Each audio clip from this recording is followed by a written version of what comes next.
is an asset and it has value. And talking to the right financial stream, you can now. We purchased it at 410k. Its current value is 900, around 900k. We make sure we do not offer shoddy accommodation. That's one of the greatest things that needs to be emphasised. If you're going to get into this game, do not do cheap and cheerful, poor quality. Let your standard reflect what you're offering and what you're about.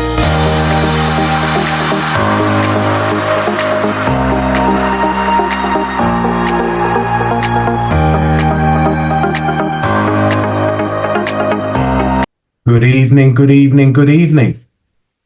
Welcome to everybody tonight. Thank you very much for taking time out to join us on our Q&A session. That's Nelson Property General Property Question and Answer Clinic, where we attempt to answer all your questions, or at least most of them, here and now. And if not, we can go away and get the information for you. By you getting back in touch, then we can make sure we get that question that you really need answering. Our Q&A sessions, as you most are aware, because I do see some familiar names. Good evening Tanai, good evening Kerry. Great you're joining us. As you know, we do this every month. This is our fourth one, and the aim behind this session is to answer your questions. It's not to provide necessarily education. It's to deal with specific questions that you may need assistance with. So that's what we're here for the next hour. A little bit of housekeeping, just to remember, we've got a list of questions which people have kindly submitted. Again, when you register, if you submit your question, then it's almost guaranteed to be answered, because that way you will get what you need to know and have your specific question answered. But also it means we get a chance to have a look at it and make sure we have all the knowledge and information required to answer that question. So do try and submit your questions in advance. If not, then you can always put them in the chat. My colleague Viv will be there to pick up any questions and forward them to me via the chat if we are able to fit them in at the end, because we have quite a few good questions tonight. I think I've got about 10, which are some very good ones and will be very useful. Even if you don't have a question, the best thing is to listen in, because it might be your question that you didn't even know you had. It may be a question that comes to you as you're listening and think, actually, that's good to know, and just help you in making informed decisions. So tune in, ask your questions, learn as much as you can, and we love having you with us. So it's always good to have you come on board on a Wednesday evening, the first Wednesday of each month. Okay, without further ado, let's crack on. I think that's what we need to do.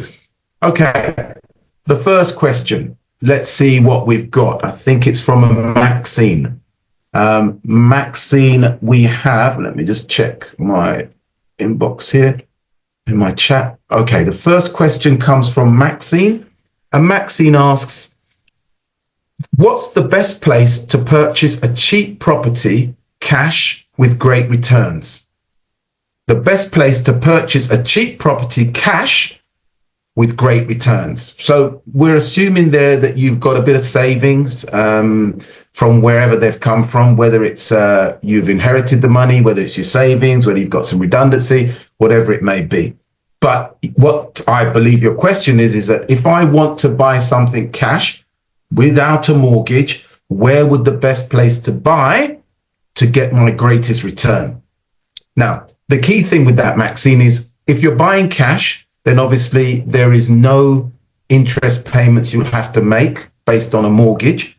If you are buying with a mortgage, then obviously interest payments have to be taken into account. Now, if at the end of the day you're getting a rental income or a form of income, being the form of a rent of any sort, commercial, residential, bikes, HMO, whatever it may be, you obviously have to deduct the expense off of that income, which generally is a mortgage cost. So if you're doing it with cash, and that cash was just sitting in the bank earning 1 or 2%, you virtually have no cost at all to deduct from your rental income. So there in its own right, you are going to do better buying cash than you are with a mortgage. However, it does mean if you buy with cash, you may not buy as many units as you want to buy by using that cash to spread over deposits. So you may find that you purchase one property with all that cash, but you could have purchased maybe 3 properties if you'd use that cash as deposits. The key thing is you do your numbers, because you could find that with the one property you buy cash, you actually make more than if you bought 3 properties using that cash for deposits, or vice versa. You may find with the 3 properties, you make more than buying the single property with cash. So the numbers will guide you in which way to go.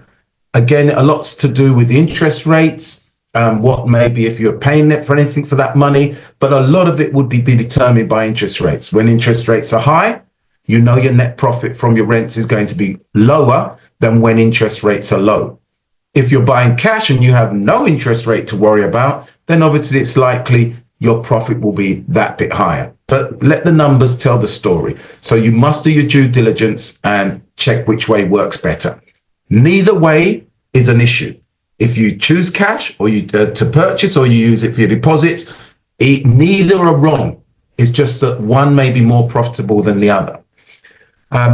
Where you ask about buying it with cash and where I then get my greatest return, a lot of people in the property sector will use this thing called yield as an indicator as to what return or how much return they're going to get on their money. Now, yield is basically the yield of your profit yield. How much am I going to get as a percentage for what I put in? And we have a formula which says yield is equal to the rents you get on that property divided by the actual cost of purchasing that property, and also making it ready for rent. So if you buy it at 200,000 and you spent 20,000 to do it up, that's a net cost of 220. That would be your cost of acquisition, the cost of the property. It's not just what you bought it for. Your rental income, you would then put at the top. If that's, say, £22,000 a year, I'm giving it as a rough general figure because it will help me and hopefully yourselves with the maths. If your rent for the year is 22,000 and you've purchased it, remember, purchase cost and the money to get it ready for renting, at a total of 220, your formula of yield will look something like 22,000 divided by 222,000, which in simple maths means you get 10% yield. Okay. Now, within the London area, we believe that the average yields are between 4 to 6%, especially with interest rates being quite high as they are now. But if you're looking at 4 to 6% within the London area, that's the average kind of yield. So if you find a deal that you find can give you 7, 8, 9, 10%, then you actually realize that's a very good deal. The higher the number, the better the deal. For what you put in, you're getting back 10% on your money. If you only operate on the average 4, 5, 6%, you're still doing okay, because if you left it in the bank with current interest rates on savings, you're probably only going to make 2% maximum. And you probably have to tie it up for a period of time. So when you're looking for the best return, it would be about saying, what's the highest yield I can get? And if your rents divided by your cost of acquisition to get it ready to be rented is 10% or above, you've got a very good yield.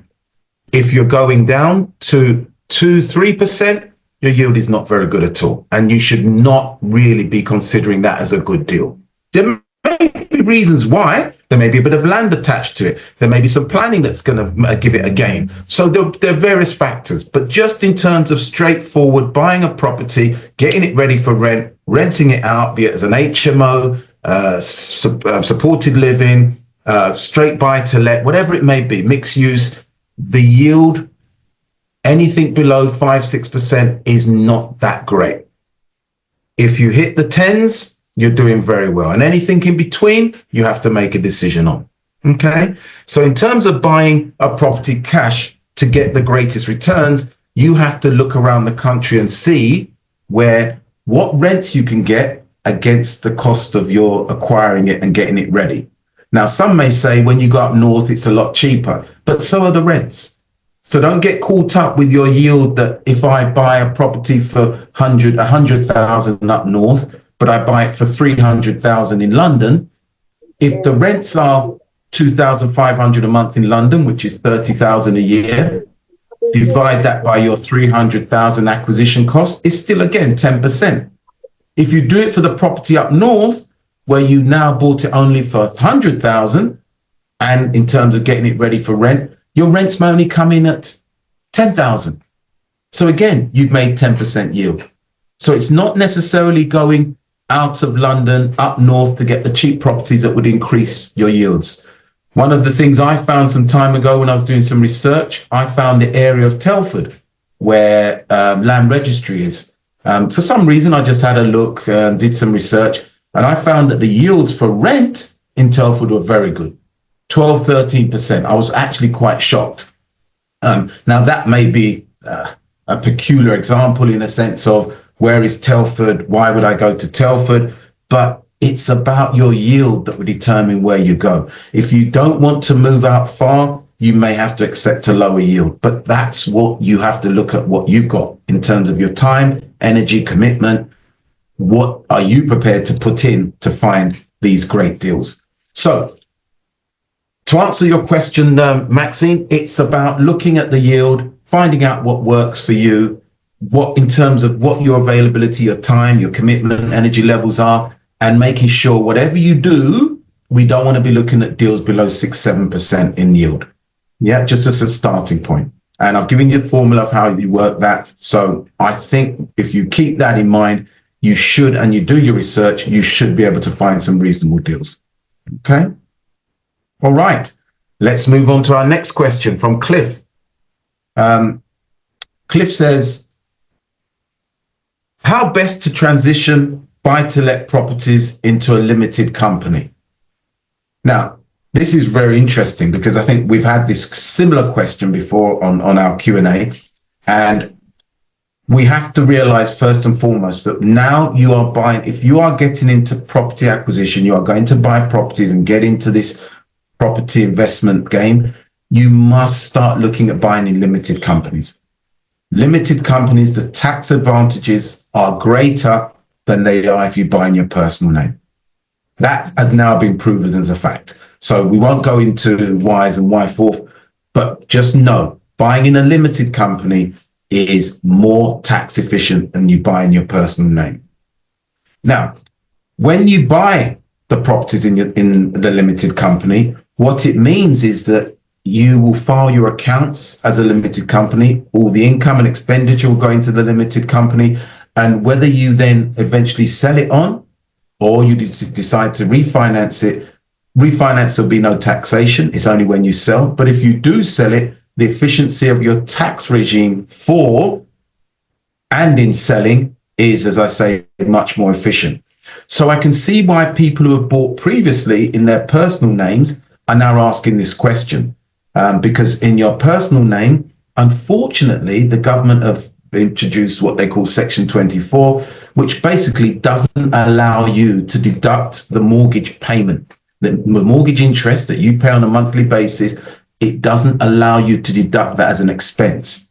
So if your income from rent is 20,000 and your mortgages add up to 12,000, we know that means you've made 8,000 net profit. However, as an individual, you pay tax on the 20,000. As a limited company, you pay tax on the net profit of 8,000. So there immediately you can see the huge difference. I actually have known landlords who have properties in their own names, and by the time they are unable to deduct the mortgage interest, and they have to pay tax on the full rent that's received, they actually run at a loss on a yearly basis because they've paid 12,000 on tax. Oh, they haven't been allowed the deduction of the 12,000 for mortgage interest. So that's an expense to them. They've done maybe a boiler that's gone wrong. Maybe that's another couple of thousand, 14,000.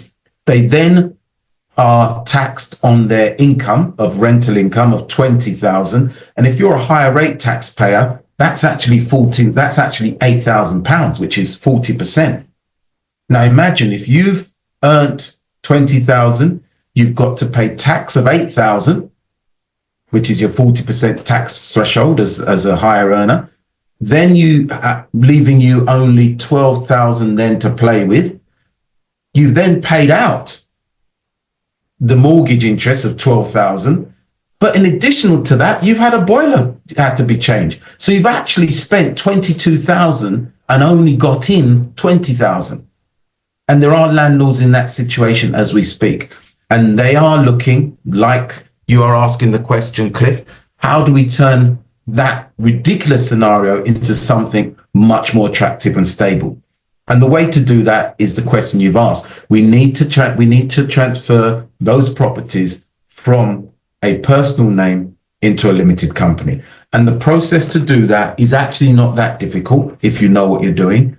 There is a strategy we use at NPC, which enables you to go from your personal names into a limited company over a short period of time without the incurrence of stamp duty and capital gains.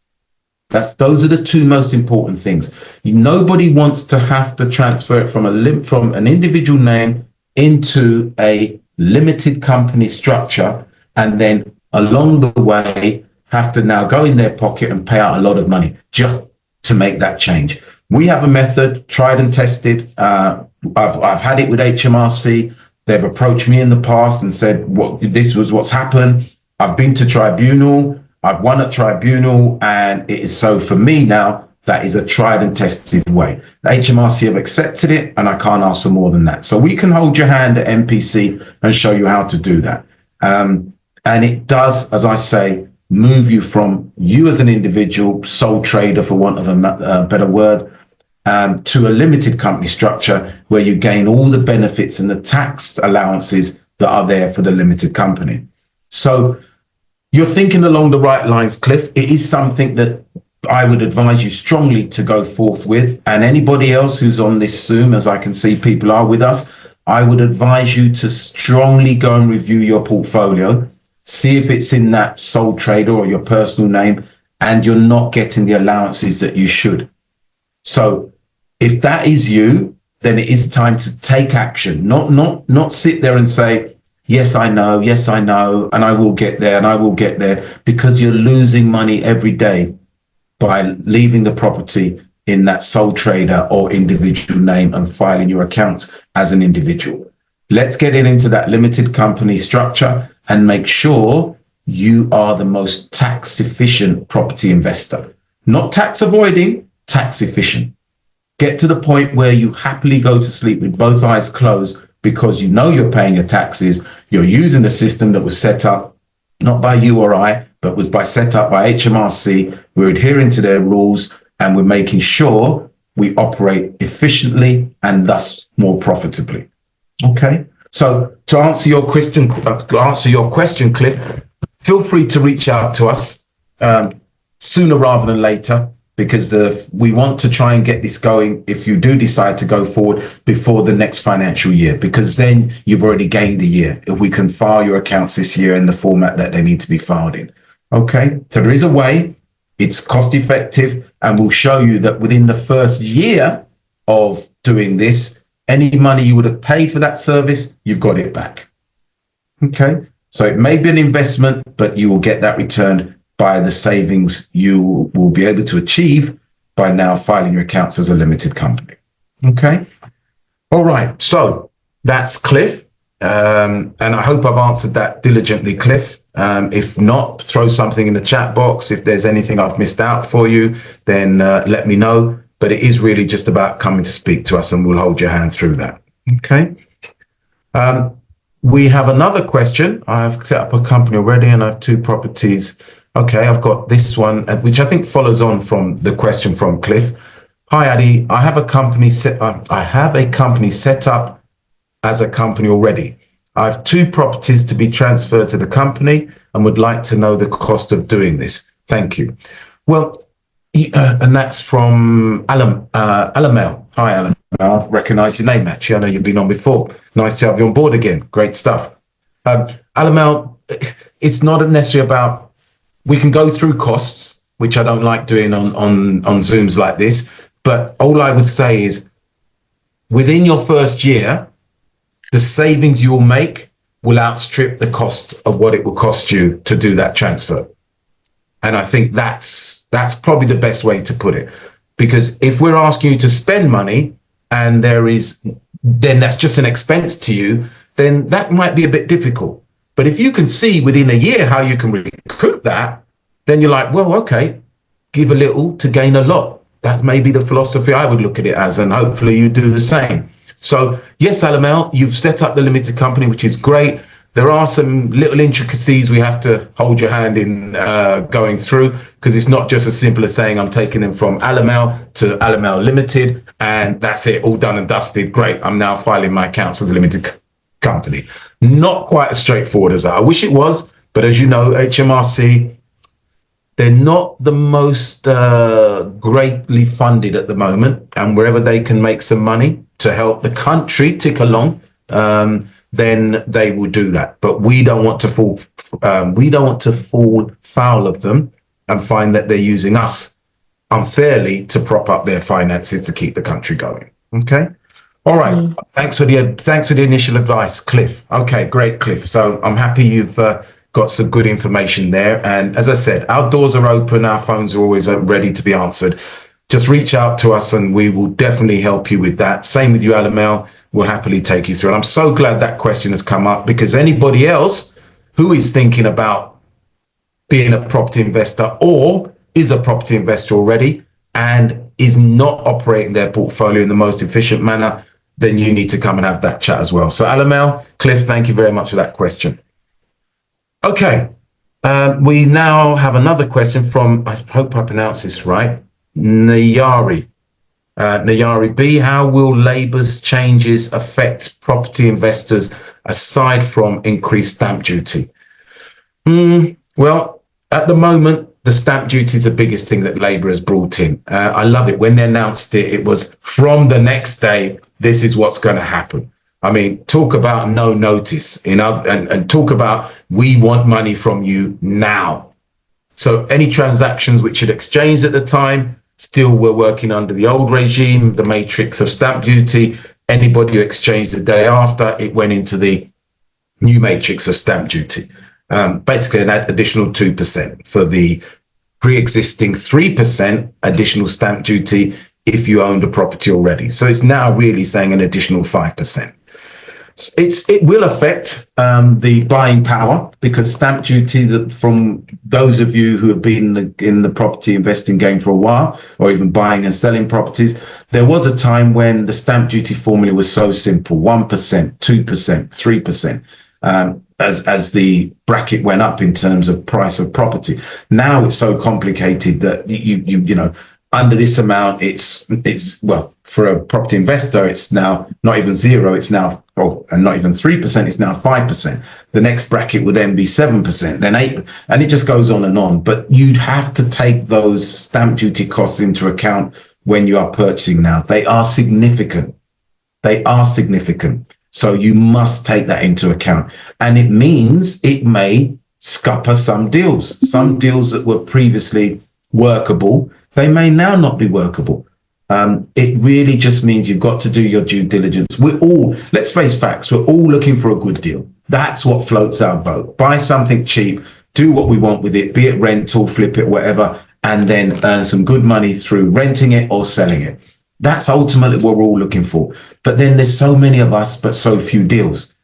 So you have to do your due diligence very, very diligently to make sure that the deal does stack. Now, interest rates may be coming down, but that doesn't mean it's going to happen over the next 6 months. It's going to take a couple of years to get to Bank of England base rate of 3%. It's just not going to happen very quickly, because you can't expect the Chancellor to turn around and drop interest rates very quickly based on the monetary policy decisions and say, we're going to gamble in terms of inflation and cost of living. So it'll be done gradually. So we have to, if we're buying now, remember, yes, the market will become buoyant or more buoyant, the lower the interest rates. But again, we don't know how quickly those will go down. So when we're doing a development, sometimes when we're looking to sell it, there's a lot of uncertainty. Depends on what the market is. If you buy today and you plan to sell in July, August next year, you haven't got a clue what the market is going to be at that time. You can only do your extremes in both circumstances, prices going up, prices going down, and see if that deal still stacks for you. So in terms of what Labour being in government now, what it will do going forward and what's happened as to date is it will hit investors more and more as we go forward. It's one way in which the government can fill that black hole. It's just one way. There are others. And so expect other announcements to be made. I wouldn't be surprised if along the way they may even, I pray to God they don't, they may even remove that tax allowance of mortgage interest and say we're no longer allowing limited companies that allowance of mortgage expense. I pray to God that doesn't happen, because that will really mess up the market. But I have a feeling they'll also, for those of you who don't know, up until 2000 and I think it was 15, 16, you could make profit on flipping a property, and there'd be this thing called indexation, which would reduce your profitable gain. So if you had it in your personal name or a limited company up until 2015 or thereabouts, you could apply indexation. What I mean by that is if you made you did a deal and you made 100,000, you'd think, okay, I've got to pay tax on 100,000. No, you'd put it into what I call the indexation machine, and it would churn out at the other end what your profitable taxable figure is. So if you made 100, you might put it into the indexation matrix, and what comes out the other end is you only have to pay tax on 60,000 because of when you bought it, how much you bought it for, how long you've owned it. All those things have to be put into the matrix, and out the other end comes a figure that you then have to pay tax on. And that has proven, in my experience, to have saved myself and fellow investors quite a lot of money. Now, in 2015, 16, they decided they're going to take that away from individuals. And anything purchased before 2017 as a limited company, they would allow you to use the indexation formula. So if your property you purchased before 2017 in a limited company, and you decide to sell that property, and you want to know what's my taxable income, the indexation can be applied to reduce that taxable profit. Okay, so you may not end up paying tax on 100,000, you may end up paying tax on 60,000. Indexation is one of the things that I hope, again, and I pray they don't remove, but I have a feeling that one's coming. And there are a few other things where investors, especially limited companies, have benefited from, but they've tried to move the goalpost for the sole traders or the individuals, and I believe next they'll start hitting the limited companies and look at their allowances that they have been achieving and been able to make the most of. Okay, so as to what Labour will do, we don't know, but we definitely know the writing's on the wall that it's not going to be in favour of property investors. Okay, all right, next question. What one part of the UK would you invest in if you were starting out and had a very small pot of money? Yeah, I think we'd all like to know that. That's a very good question. The reality is that if you only have a small pot of money, and even when people say you can buy properties with no money down, that's a myth, because you have to pay for a valuation. You have to pay the broker to get you the product that you're after at times. You have to contract in a solicitor, conveyancing solicitor, and they'll probably ask for money on account. So this thing of buying property with no money down is not really a genuine statement. There is going to be needed to have some money at the front end. Now, if your pot is small, then you may need that to pay those expenses. If it's slightly bigger and you can afford to pay the stamp duty yourself, but not for properties in the sort of southeast of England, then you would have to go up north and look at what the property prices are there and look and think, okay, as a buy-to-let investor, I'm going to have to put down 25%. 25% of 100,000 is a lot easier than 25% of 400,000. So if your pot is only 30,000, then you have to go outside of London and maybe up north. If your pot is 100,000, which is a decent sized pot, so I'm assuming it's not that kind of pot you're looking at, then you have other choices. But the main thing I would say is if your pot is that small, and even if it is reasonable, let's say it is 20, 30,000, you should still go and look for partners, JV, joint venture partners, people who've got money that they really just want to get some return on, people who you can work with to help you in acquiring that property, providing they get a secure lending situation as well as their return is reasonable. May not be the greatest, but it's definitely better than the 2% you'll be getting out of the bank. You know, if you're offering someone 5-6%, that's very reasonable. And if you're looking at what you're going to pay as a mortgage, again, you do your numbers. Can I pay the mortgagor, i.e. the lender, the mortgage lender, his or her monthly fee? Can I afford to pay my investor, again, 5-6% over the course of the year? Can I afford to pay those two from an income which still then leaves me some kind of profit? If the answer is yes, then it's a reasonable deal. And look at it and decide if that's what you want to go forward with. But I think the idea of buying cheap properties is only if you move outside of London, and if your pot is small, start working on family and friends who trust you and believe in you, who may be able to come and walk that journey with you. Even if they don't get involved, they just need to know that they're going to get their return. And one thing I would say, if you do a venture with anybody, even if you lose, it'd be nice if you made a profit, but even if you break even or lose, make sure the person who invested in you gets their money on a monthly basis or on the terms by which you agreed. It's very quick to get a bad reputation as somebody who doesn't pay their bills if you're not servicing that loan that you've taken from someone. And then when you go to do property 2, everybody's heard about you and you won't get a second bite of the cherry. So if you go into something, honor it. Even if it means you have to go in your pocket, let your word be your bond. Let people take you that what you say you will do. And back it up with some kind of security. It's not a promise you're going to make on the back of a cigarette pack. It needs to all be tied up legally. But do seek some funding from family and friends. Okay. The next question I've got, let's see what we've got. What one part of the UK would you invest in? Okay, so we've had that question. The next question I've got is, when you are buying your partner out of the property, do you pay capital gains or any other tax? Okay. I've been in this situation recently, buying somebody out. And the reality is that the person who I bought out, so the person who remains with the person who took their money, I've kept the property, they've taken their money, their 50% share, and sailed off into the sunset.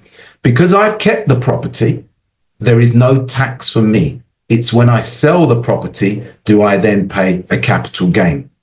In terms of my monthly rentals, yes, I would still pay my, be it as an individual tax or as a corporation tax, I will still pay tax. But in terms of the tax from selling or transferring or buying someone out, whoever keeps the property, they do not pay any tax at that point. The person who I bought out, for whatever that figure is, let's say I bought them out for £100,000, they would have to add that to their income for that year. And obviously, if it goes above the threshold, they go into the higher tax bracket. Could be one jump, could be two jumps, but you have to pay tax on the fact that you've now been bought out and you've got your 50% share in the terms of cash. So it's a gain for you. You have to then pay tax on that. Okay, but the person who keeps the property, no tax. The person who takes their money and wants to sail off into the sunset, there is a tax liability. Okay. All right. The next question I've got, and I'm just conscious of time, so I'm trying to make sure we get to fit in all these questions. Alamel, I see you've asked, Heidi, I'm viewing a 360,000 property, which should be my residence, but need to let 2 rooms out around 1,600, have a pot of 50 to 60K. How realistic is it to, I presume you mean, is it to get a mortgage? Well, again, if you're buying it in as your personal residence, then if your income is sufficient, you can get a residential mortgage. You know, the average is up to 90%. If you really push the boat out, pay a few extra fees, and your income is very good, you might be able to get a 95%. But generally, based on your income, you would be able to get 90% of that purchase price if your income stacks. The rest, if you take 90% of that, that's taking 360, take 36, would leave you 324 as a mortgage, £36,000 deposit, stamp duty as an individual, obviously buying your own home. Hopefully it's your first time, because otherwise you will still then be paying the higher stamp duty. But yes, if you've then got 50, 60K pot, then bearing in mind your 36,000 deposit is covered with your 50, 60 pot, your stamp duty should be covered from that 50, 60 pot, and doing up the rooms to what you want should cover that. Yeah. So talk to a broker. If you want us to do the numbers with you, more than happy to get in touch with us and we'll go through it. But that sounds reasonably feasible. Okay. Right. Okay. So let's go to the next question. I currently have a property on the market, but it's taking too long to sell. Should I accept the offers being made, or should I consider refinancing options? Well, if you want all of your money, you need to sell. So if your mortgage is 250 and you're selling for 325 and you want your 75, then you need to sell. If people are offering you 300, so you're only going to get 50, can you sell? You hope so. The problem with selling is you don't have any control on timescales. You're reliant on a buyer coming and giving you a price or making you an offer that you're happy with and will be enough to give you what you want. So in terms of the selling, yes, it's out of your control. Yes, you may need the 75,000 that will come from a sale at 325 against a mortgage of 250. But you don't know when that's going to come. So if you desperately need the money, it's a bit tricky. You might have to accept the 300 offer. You may hold on for the 325. You may go and look at refinancing where you actually now control the process. You'll be told by a broker, this will take something like 6 weeks. So you have a finite time scale. If you then say, most brokers may even tell you 4, but you may say in your head, okay, I'll think 6. If you think 6, I now have a controlled time scale. Providing all the I's are dotted and the T's are crossed, you fulfill all the lender's criteria, you have an idea of when your money's coming. However, if you're going on a buy to let, again, you're only going to get 75% of the value. So if you think it's worth 325 and a mortgage surveyor comes in and says, actually, it's only worth 300, 75% of that is going to be 18750. Now, 18750, 222, let's get it right. You're now talking 300, 150 cents, so 225. Sorry. So 225 is what they're going to give you on a 75% loan to value remortgage on that buy to let. Now, that's not even going to clear the mortgage of 225 because you've got a mortgage of 250. So when you start saying about, can I look at refinancing options, there has to be significant equity in there. If there is not significant equity, your refinancing options are very slim. I wouldn't advise you to go and even think about bridging because that would just eat up most of your profit. You still wouldn't get the amount you need to clear the first loan in that example I gave. So again, you have to look at how much equity is in there. If there's a lot of equity, in other words, your mortgage is only maybe 50% loan to value. So your mortgage is 250, your property is worth 500. That's 50% loan to value. If you now remortgage and take out 75% loan to value, then great. You can pay off the 50% mortgage of 250 and you've still got another 125 that you can draw down and use to what you want. And then you can rent the property out and hoping that your rental incomes will exceed the mortgage payments, which they should do because they would do the stress testing. And then you've actually got at least a lump sum, knowing that if you want to still keep it on the market to get all of your money, you can do, but at least you've got out of the predicament. So there's a lot of different factors that need to be taken into account. So what I'd say is if you're facing that situation, come and have a chat with us. Let's do the numbers with you and let's see how we can help. Alternatively, you can go straight to a broker, and the broker should be able to just diligently do the numbers with you and then offer you the mortgage. I think the difference with us and the broker is that we'd give you the whole picture and look at other options for you and with you, rather than it just be, this is what you wanted, so that's what I'm giving you. Okay. So that's the question. I currently have a property on the market, but it's taking too long to sell. Okay.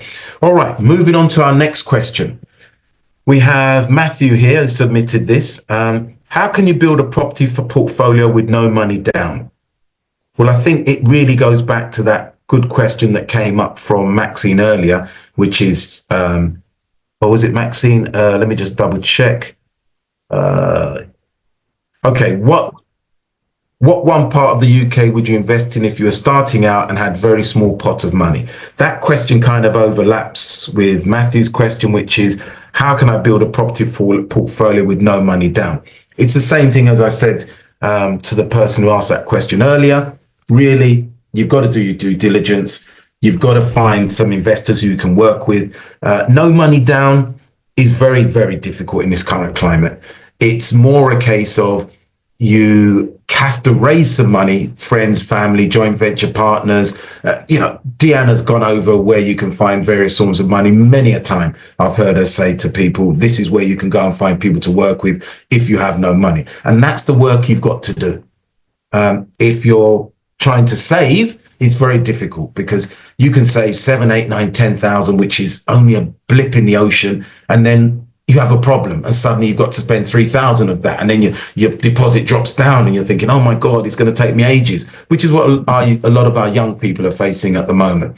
So in the way they would go to Bank of Mum and Dad, then you need to go to Bank of Family and Friends, find out who's got money, find out who's prepared to come in these deals with you, and then embark on your journey. But building a portfolio with no money down, I think is going to almost be nigh impossible in this current climate.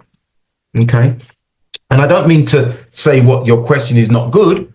It's a question that I need to answer very clearly, because I don't want anybody leaving our Q&A today thinking that they've heard the headline, I can build a property portfolio with no money down, with £1. It's, we don't believe that. And from my experience of 30 years, I can't say that's been the case. There was a day many moons ago when it was a bit like the Wild Wild West, and a thing called self-certification was around, which you could be a cleaner and say you earn £100,000, and all you had to do was sign a declaration and they'd give you a mortgage based off of that. That's why I called it the Wild Wild West. It was ridiculous then.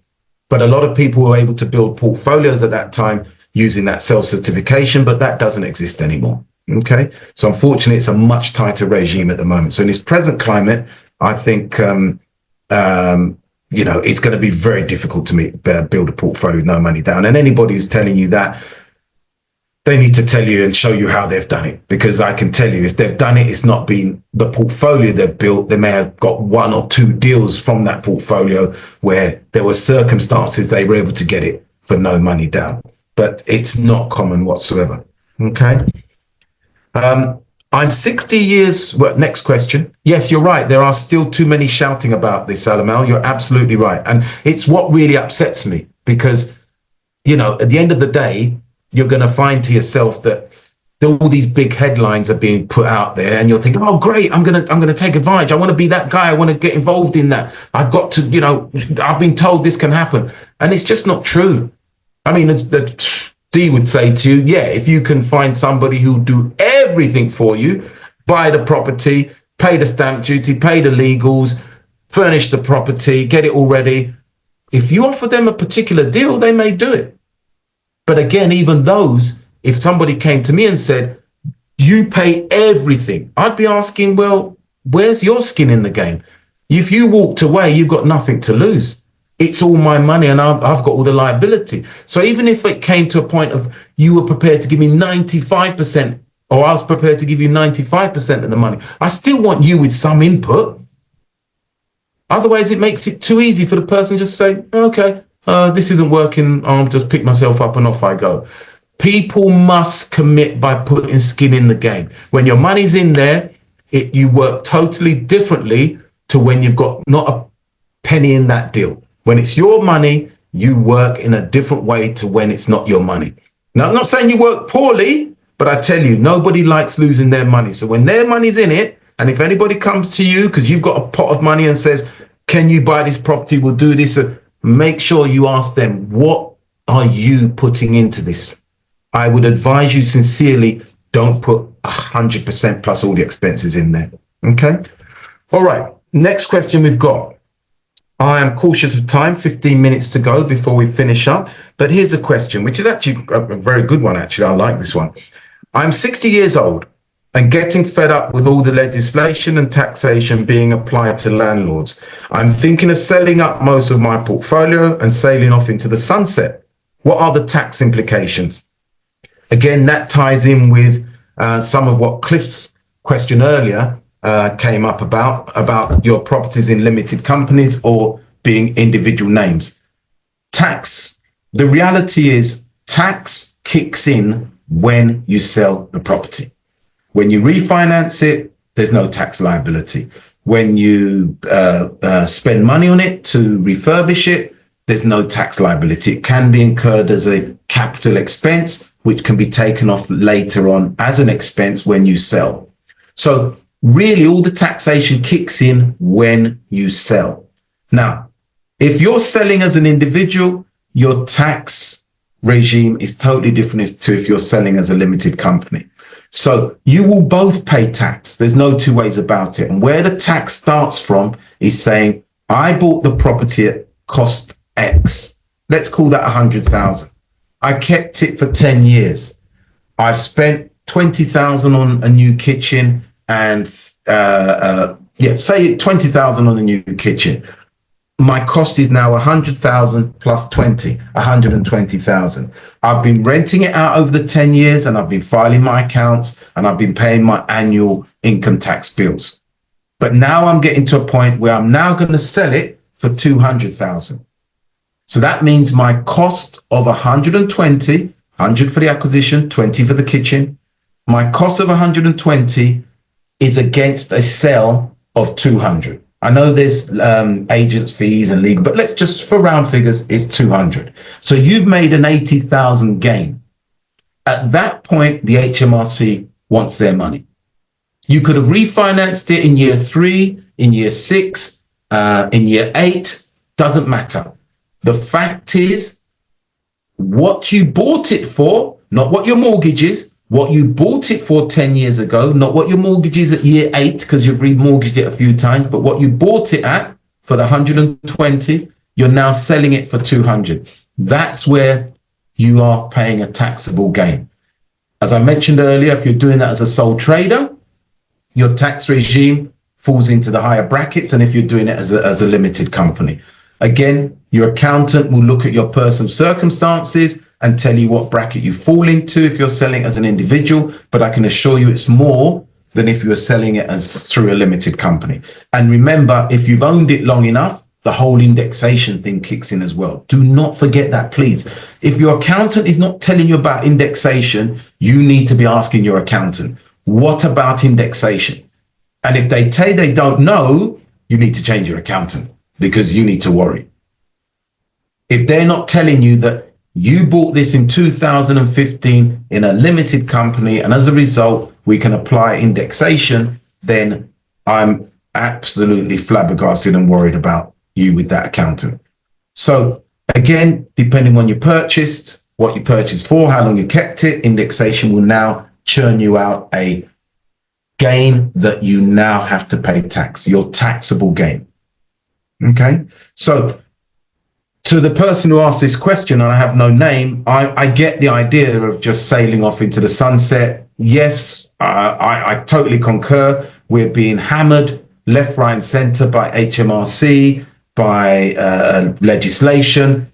But if your plan is to sail off into the sunset, then you need to look at doing it in a structured manner. If you sell all in 1 year, it's far less efficient than if you sold it over a period of years. So if you sold 2 or 3 in one tax year, 2 or 3 in the next tax year, from what I remember from my accountant, he always said that would be the best way of doing it. Don't try and do too much in 1 year. Okay, because the reason for that is because obviously you add up the income and you get into the higher tax bracket, because it's 3 or 5, 6, 7, 8, 9, 10 properties you've sold.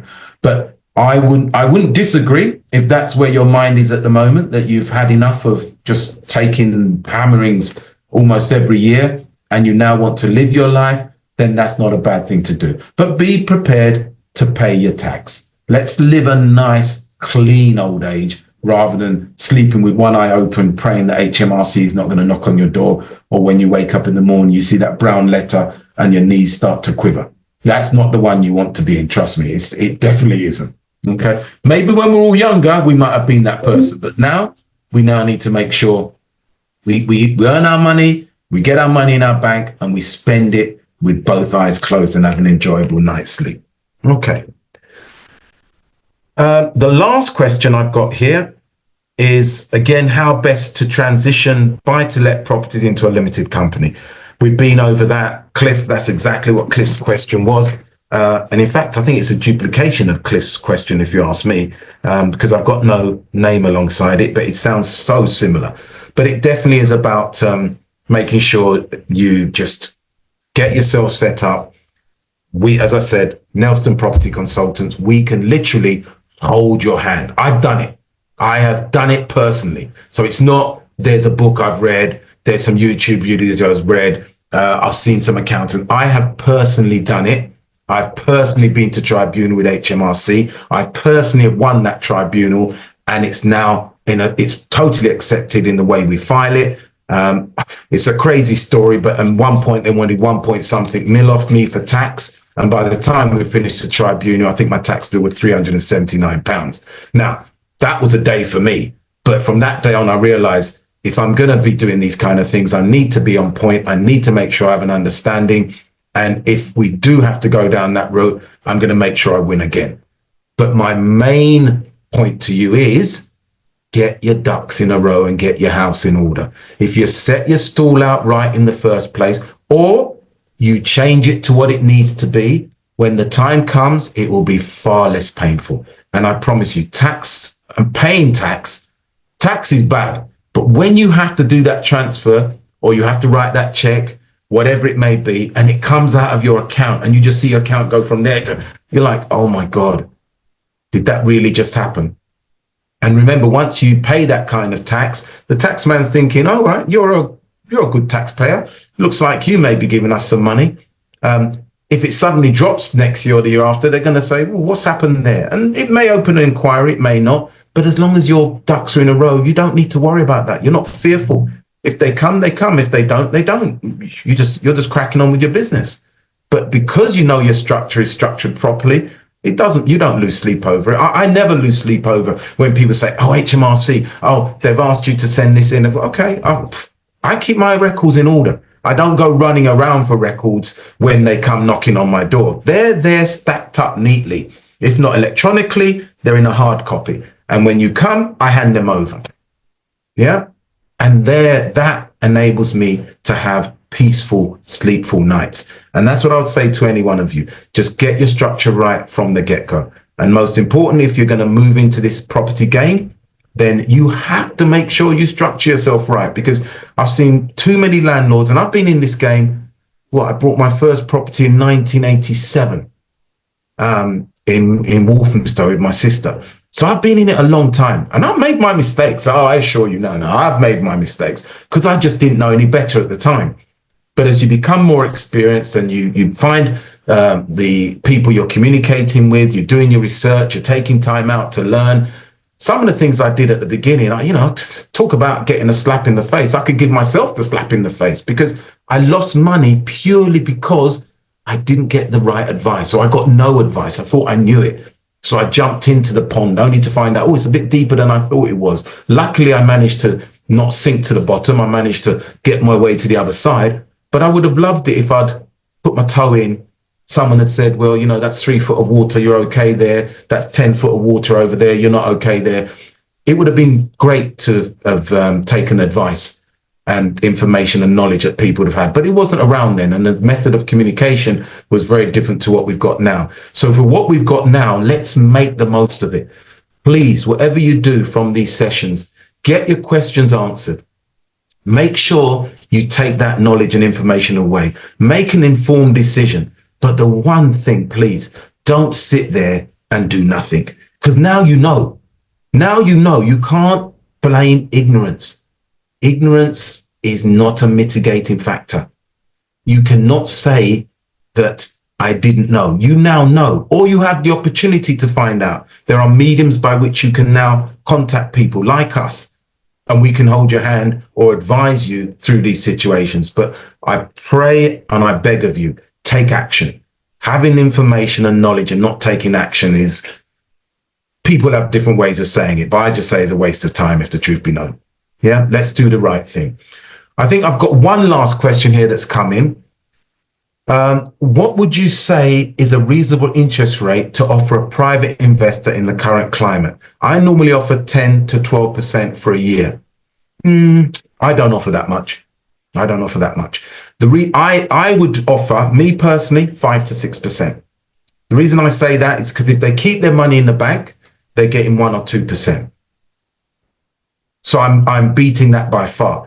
But the difference for me, why I will offer them 5 or 6% is because, one, I'm trusted that my word is my bond. But even more importantly, I make sure they have security.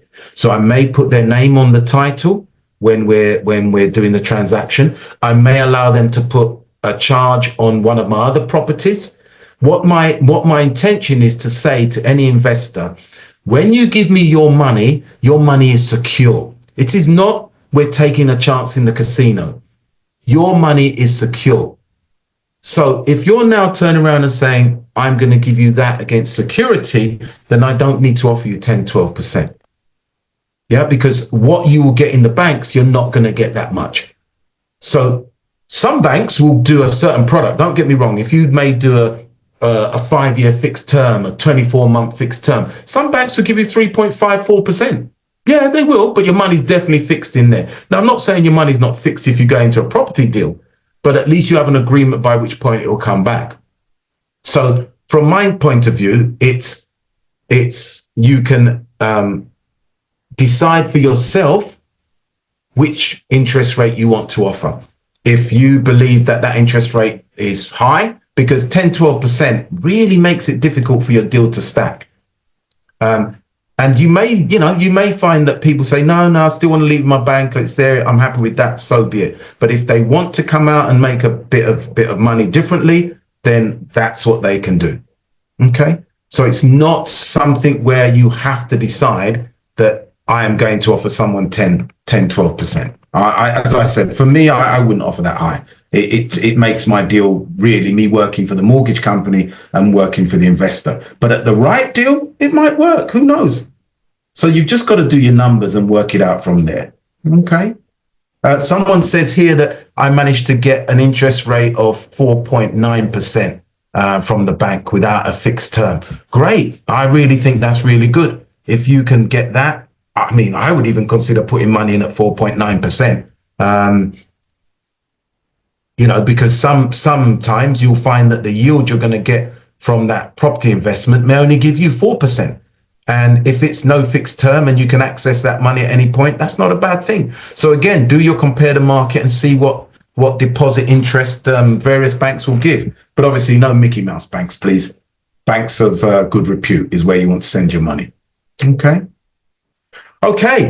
Well, it's coming to the end now. I think it's been a wonderful session. Hopefully you've learned a lot. Hopefully I've answered your questions. Hopefully I've done Dee proud, because Dee normally, as we know, comes up with some very, very good stuff. Even I sometimes listen in amazement at the stuff she's offering there. But no, as a team, we thank you for coming on tonight. Dee has put a message in the chat already to say thank you very much for coming on tonight. So on her behalf and mine, again, just want to say thank you. Remember who we are, Nelston, that's Nelston Property Consultants. We do the general property clinic once every month, the first Wednesday of each month. We do our webinars once every 3 months on particular topics. But reach out to us. No question is too poor or too good. All we can do is answer the question for you. If it's more detailed and you need to spend some time with us, Providing we've got the capacity, then we'll get you in as quick as possible and we'll hold your hand. We are here to help you execute what you want to achieve. We're not here to say we're going to teach you this, we're going to teach you that, we're going to teach you this. No, we are here to help you achieve your goals, execute your desires. Okay? And on that note, hope to see you next month. Those of you who have seen a few names which I've seen come up on previous Q&As, thank you again for attending. You're the wise people because every session will be different questions and you just get more knowledge. So follow those people, join us. Even if you can't, you can get the recording. But thank you very much for giving us this time tonight and we look forward to speaking to you in the very near future. Have a good evening and remain God blessed. Thank you. Bye-bye.